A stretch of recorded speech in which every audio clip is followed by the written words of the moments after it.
Deux, trois questions. D'abord pour la désignation du candidat unique ou commun. Non, mais excuse-moi, il n'y en a qu'un. Donc on ne peut pas avoir réfuté unique, parce que s'il n'y en a pas qu'un, il y en a trois, nous perdons. Donc c'est mathématique, donc c'est là d'où on part. C'est-à-dire, moi, si je vis ma vie de militant, je suis contre la présidentielle. Je suis contre les primaires. Je suis contre tout ce dont on parle.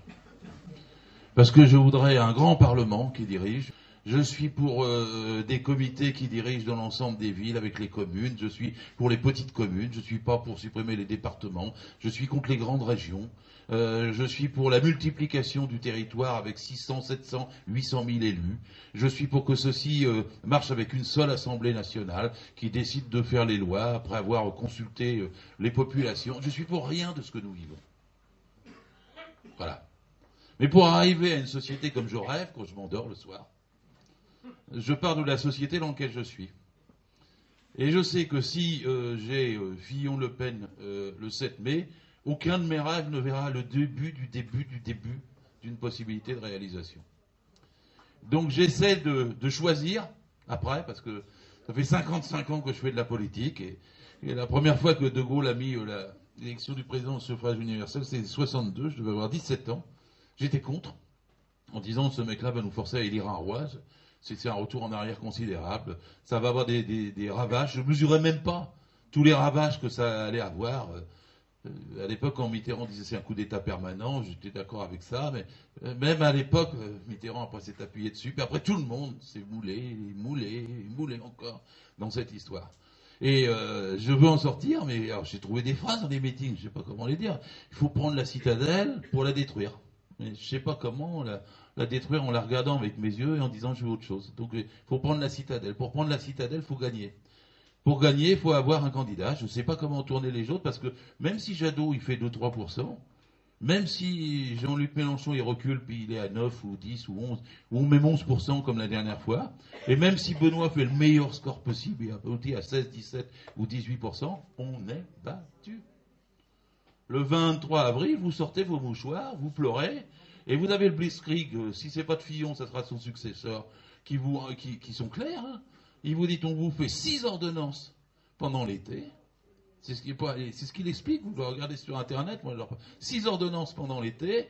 On vous casse tous vos droits sociaux, la Sécu, les services publics, les 500 000 fonctionnaires. Le budget sera obligatoirement équilibré dans la Constitution. C'est-à-dire la règle d'or de Merkel, non plus à 3%, mais à 0% dans la Constitution. On vous fait ça, c'est ce qu'il explique, comme ça, en disant, comme ça, il n'y aura pas de mouvement social, parce qu'on aura tout fait en septembre et on aura 5 ans après pour en profiter. C'est exactement ça. C'est une des plus grandes défaites de l'histoire du mouvement ouvrier et social nous guette.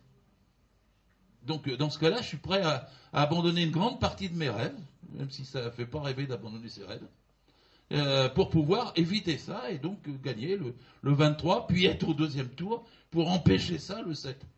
Donc, je suis pour un candidat unique à cause de ça. Alors après, je sais bien, parce que il me dit... Quand Hamon avait dit, et il l'a pas retiré, il a dit, moi, je ne fais pas de ma candidature impréalable. Et puis ensuite, après, il était entre les deux tours, et quand Bourdin lui dit, mais enfin bon, il y aura un bulletin Hamon, il dit oui, il ne peut pas dire autrement, Hamon. Parce que s'il dit non entre les deux tours, et qu'il dit je suis bon, voilà, mais il met en péril sa victoire au deuxième tour. Parce que tout le PS lui tombe sur le dos en disant, écoute mon vieux, si tu ne veux pas être candidat, il y a Valls pour l'être, lui il ira jusqu'au bout. Donc vous perdez là ce que vous gagnez par ailleurs. Et même ceux qui veulent voter à Hamon se disent, bah, il a des doutes sur ce fait qu'il va y aller se battre. Donc est-ce que je vais venir voter pour lui, pour le désigner? Donc il faut qu'il réponde ça. Et il a dit les deux intelligemment. Et après, Jean-Luc, il est retard, il ne prend pas la première phrase. Parce que s'il avait voulu être unitaire, il aurait pris la première phrase, qui était filmée aussi, où Benoît Hamon disait, moi j'hésite, je ne m'impose pas comme... candidat en préalable. Et si Mélenchon avait passé ça, il avait dit, bon, bah donc la discussion est ouverte. Il aurait été beaucoup plus habile. Mais il n'avait pas envie d'être habile. Il avait envie de dire, voilà, il me ferme la porte avant de commencer la discussion. Donc sur ce point-là, on a déjà une petite accroche évidente. Et moi, je serais pour... alors, Guillaume Balas me disait hier soir que vous allez lui demander le rendez-vous là pour le début de cette semaine. Après l'investiture. Et attention, sur l'investiture. de demain, c'est l'investiture du candidat. Ce n'est pas l'investiture des députés. Parce qu'il y a une grande confusion dans les réseaux sociaux, ça a déjà été dit, mais grande confusion là-dessus.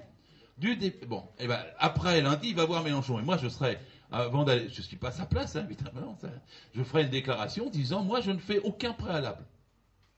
Ni de ma candidature, à aucun préalable d'aucune sorte, pour pouvoir qu'on se rencontre, qu'on discute et qu'on parvienne à un candidat unique. Bon, alors après, le casting, il doit se faire en même temps qu'il y a le programme. C'est-à-dire que s'il y a 72 heures de réunion, j'ai blagué hier en disant, vous les enfermez pendant 72 heures tous les trois, et ils sortent avec une réponse, même s'ils sont assistés, ils font comme ils veulent, ils ont un programme, et puis en même temps, à la fin, ils disent le casting.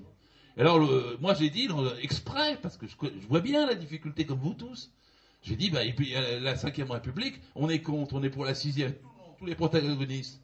Donc, on n'a pas envie que ça soit dirigé avec du pouvoir personnel comme Hollande. Donc le président doit moins présider et le Premier ministre doit faire plus. Vous pouvez dire, il y en a un qui est président et l'autre Premier ministre. Alors Christian Paul est venu me tomber sur le dos en me disant, c'est pas toi qui désigne les premiers ministres. J'ai dit, non, c'est pas moi. Il me dit, oui, mais t'as mis un peu que Mélenchon pourrait l'être. C'est vrai que dans une des premières phrases, je l'avais mis. Et puis tout le monde m'est tombé sur le dos en disant, pourquoi mais... Non, je l'ai retiré. Mais j'ai dit, l'un pourrait l'être, l'autre pas. Et après, ils s'arrangent entre eux dans le même temps qu'ils concluent le programme. Et la phrase importante, qui est celle de Guillaume, c'est quand on se rencontre, il n'y a pas de préalable. Parce que s'il y a un préalable, on ne se rencontrera pas, puisqu'il y aura un enjeu. Mais par contre, si on sort de là avec l'idée, on a rédigé un programme, même l'AFP, qui ne sont pas des experts, ils ont fait une espèce de bulle avec ce qui était commun, pas commun, il n'y a qu'à regarder. C'est pas dur à faire. C'est une question de volonté s'il n'y a pas de préalable. Parce que s'il y en a un qui met un préalable en disant « je suis 100% contre le nucléaire », et bien celui qui cède ou qui cède pas, après les commentateurs, ils arrivent, il a cédé, c'est de la tambouille, donc il y a du compromis, donc il n'y a plus de dynamique, etc. Donc il ne faut pas faire, même sur le programme, de préalable. Donc la réunion, elle devrait se faire comme ça. Et alors ensuite, après, écoutez, vous pouvez avoir, mais alors, si quelqu'un qui a un accord, vous sortez, vous avez un programme, et alors c'est Hamon. Il est président. Et c'est lui qui va être la tête de liste. Et il a donné comme parole, en gros, l'autre est Premier ministre. Mais il n'y a plus de doute sur la législative. Soyez absolument cohérents. Il n'y a pas de doute sur le fait que l'autre ne va pas dire tu t'apprêtes à gouverner avec Valls, avec la droite du parti, si c'est lui qui est le Premier ministre. Si vous avez un engagement public et un accord de ce point, vous dites la place pour Jadot, pour un grand ministère de l'écologie, il n'y a aucun problème non plus. Donc en vérité, vous apportez la solution implicitement. Alors après, comment ça se passe pour les législatives? Moi, c'est chiant d'avoir passé des heures entre des appareils pour discuter des législatives. Est-ce que dans le 19e, c'est Caroline de Haas ou El Khomri? Est-ce que dans le 20e, c'est Cambadélis ou Léa Filoche? Est-ce que, etc. Ceci dit, il va bien falloir le faire. Parce que, comment on peut faire autrement? Que tout le monde, que sans flore s'épanouisse. Mais sans flore s'épanouisse, ça veut dire 5 fois 577 candidats. Parce qu'il n'y a aucune raison. Mélenchon, il a fait une charte pour 577 candidats. Pourquoi? Parce qu'il pense qu'il n'en aura aucun élu. Mais 577 candidats rapporteront chacun, même s'ils ont 1000 voix, c'est 1,79 € par voix. Et la seule chose qu'il met dans sa charte, c'est que le candidat s'engage financièrement à rendre les sous à celui qui gère la totalité de la liste. Et donc, il ne prévoit pas de gagner, il prévoit d'avoir de l'argent pour pouvoir se battre ensuite, après l'élection, multiplié par, s'il a, de façon dispersée, 500 000 voix, 800 000 voix, qui sont réparties dans les 577, sans avoir dépassé nulle part 1 ou 2%, ça fait quand même beaucoup d'argent. C'est d'ailleurs pour ça que Lutte ouvrière qui a compris ça il y a à peu près 25 ans, quand dès qu'il y a eu le financement des partis, dépose 577 candidats, même s'ils ont 1%. Parce qu'avec 1%, partout, vous avez beaucoup d'argent pour pouvoir vous battre. Et donc, en vérité, vous faites prévaloir quoi? Non pas la victoire, puisque vous savez qu'elle n'aura pas lieu. Vous faites prévaloir la construction de votre courant, de votre organisation, de votre parti pour les batailles ultérieures, en faisant la croix sur la victoire. Si on fait la croix sur la victoire, on a le blitzkrieg par lequel j'ai commencé. Donc, l'idée même que sans fleur fleurisse et qu'on ne veuille pas s'occuper de discuter de la tambouille, c'est une idée qui accompagne la défaite. Vous ne pouvez pas le voir autrement. C'est quelque part que la victoire d'Hamon change la donne. Ce qu'ils veulent nier, c'est que la victoire d'Hamon change la donne. Ils disent c'est comme Valls, rien de changé, allez vous faire voir tous. Mais celui qui dit la victoire d'Hamon, allez vous voir tous, c'est la défaite. Puisqu'il n'a pas envie qu'Hamon gagne, et que s'il n'a pas envie qu'Hamon gagne, il va se présenter, et s'il se présente, on est battu. C'est aussi mécanique que ça. Donc quelque part, mon mécanisme n'est donc pas de partir de mes rêves. Mon mécanisme, c'est de partir comment on n'en a qu'un par circonscription pour accompagner la victoire qu'on doit avoir, et on doit avoir cette victoire. Donc je ne raisonne pas par rapport à mes rêves, mais par l'obligation de gagner. C'est ce que j'ai appelé obligation de résultat. Alors à partir de ce moment-là, normalement, il y a le raisonnement se tient. Alors c'est pas brillant la tambouille, je le dis, je sais plus si... C'est pas brillant la tambouille, hein, parce que j'aimais vous dire, là, ça sera un peu plus long. Et là, il y a 5, 6, 7 semaines, je suis en train, en même temps que je vous parle, vous mesurez toutes les difficultés. Parce que chaque jour compte. La première rencontre avec Mélenchon, si elle est ratée, ça se passe pas bien. Parce que vous avez besoin de 3 jours avec de la communication pour corriger ce qui a été dit, ce que chacun dira au sortir de la réunion. C'est pire qu'un truc diplomatique entre deux États qui ont fait la guerre. Et là, ah ouais, il m'a dit ça, non, il m'a pas dit ça, non, c'est pas vrai, on recommence. Puis vous avez une deuxième réunion, mais la deuxième réunion, alors vous allez y arriver, vous n'allez pas y arriver, vous n'y arrivez pas, c'est foutu. Ah, la gauche ne peut pas se mettre d'accord, bon, Macron monte. C'est exactement comme ça qu'on va vivre les choses. Et donc la bataille pour nous, la bataille pour une candidature unique à l'arrivée est une bataille de toute la gauche. Et je vais vous dire pourquoi de toute la gauche, à mon avis. C'est pas pour forcer le trait, c'est qu'il faut même faire de la place, si on peut, dans cette négociation, à un candidat du NPA, à un candidat de lutte ouvrière et à un candidat les candidats du MRG, etc. Il faut qu'il n'y ait pas de contestation à la fin de la discussion sur les législatives. Il faut prendre le temps pour qu'il n'y en ait pas. Et il faut expliquer ça à tout le monde. Parce que sinon les gens diront c'est une tambouille insupportable, on s'en sortira pas, c'est les appareils, les vieux partis, etc. Mais vous croyez que quelqu'un de nuit debout va régler 577 circonscriptions? Dans mes rêves, je voudrais que ça soit nuit debout.